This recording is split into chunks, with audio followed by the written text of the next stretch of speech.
Ојо Кучани бара мерки на предпазливост и за синот на газдата на дискотеката, кој досега беше на болничко лекување, а еден од осомничените во постапката.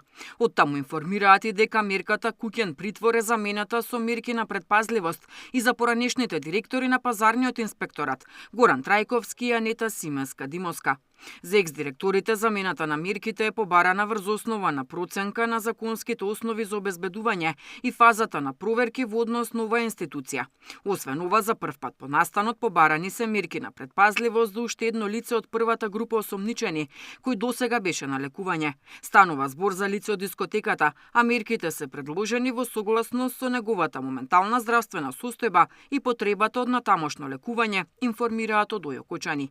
Во ефективен притвор останува екс-министерот за економија Крешник Бектеши. Неговите претходници Вајон Сарачини и Беким Незири остануваат во домашен притвор. За амбасадорот Дритон Кучи, кој исто така раководеше со ова министерство, изречени се мерки на предпазливост.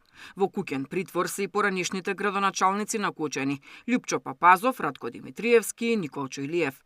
За пожарот во Кочанската дискотека во кој загинаа 62 лица, досега има 59 осомничени. Меѓу нив се и 14 полициски службеници кои се опфатени со посебна истражна постапка која ја води обвинителството за гонење на организиран криминал и корупција. Сите добија мерки на предпазливост. На протестен марш за доцната реакција, утре во Кучани по трет пат излегуваат семејствата на настраданите во пожарот, кои на ваков начин бараат правда за најголемата трагедија во поновата историја. Деспина Тодоровска, Сител телевизија.